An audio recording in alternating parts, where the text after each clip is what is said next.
So my imagination is completely out of control. Everywhere I go, I'm seeing people morph into monsters, dodging attacks from invisible ninjas, and trying to move stuff with the Force. For the record, if I ever space on you in a conversation, I was trying to plan the best escape route in case of zombies.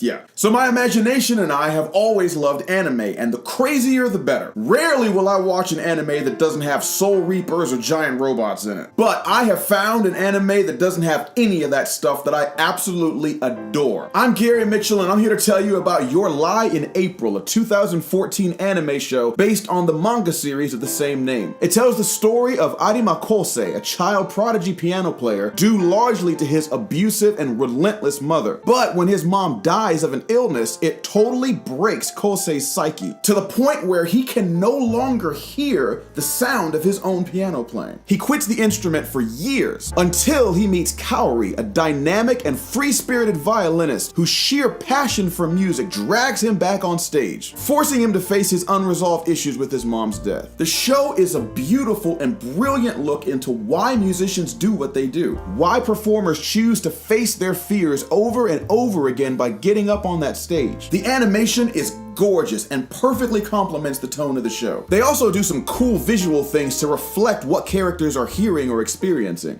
Speaking of the animation, I really appreciate the care that's been taken here to show these characters performing. Most of the time when somebody's playing music in animation, they just kind of show their hands moving vaguely around the instrument. In this show, it actually looks like the characters are playing the parts you hear, which, considering how complicated and difficult some of this music is pretty impressive. The characters are fully fleshed out and realized, and everyone is believable and likable in their own way. Even when new characters are introduced as villains for Kosei, they're given such great motivations and backstories of their own that you kind of end up rooting for them too. Finally, the feels. Ugh. More than anything else, this show has an emotional core to it that is genuine and moving. And by the end of the series, especially when you finally learn the meaning behind the title of the show, I'm not a crier.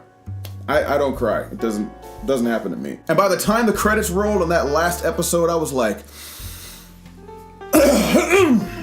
my one and only complaint about this show is that, like most anime, the story arc for the second half isn't quite as strong as the first. But keep watching and there is a gut punch of a payoff at the end. Guys, in the end, Your Lie in April is an amazing and poignant look into what it means to be a performer and what we're looking for when we take that stage. Sometimes it's to define our own existence, sometimes to wrestle with our own demons or issues, and sometimes just to express ourselves in the desperate hope that somebody will hear us. Even as a professional performer, this show inspired me to put a little more heart and a little more of myself into what I do, instead of looking at it as just another gig. If you like anime, you like music, or you just want to understand your crazy musician friends, then check out Your Lie in April. It's an absolute win of a show. Thanks so much for watching. If you like this video, give it a thumbs up for me or subscribe to my channel. And if you're already subscribed, make sure you click on that little bell icon so that you can be notified whenever I put out a new video. My band and I had a fantastic New Year's Eve show, and we'll be posting highlights from the show soon, so stay tuned. Finally, if you haven't already, make sure you check out my new series, Geek Theology. I've got original songs about Superman, Game of Thrones, and The Walking Dead, and there's more on the way. I'm Gary Mitchell, and we'll see you next time. Stay cool, stay blessed, stay in touch.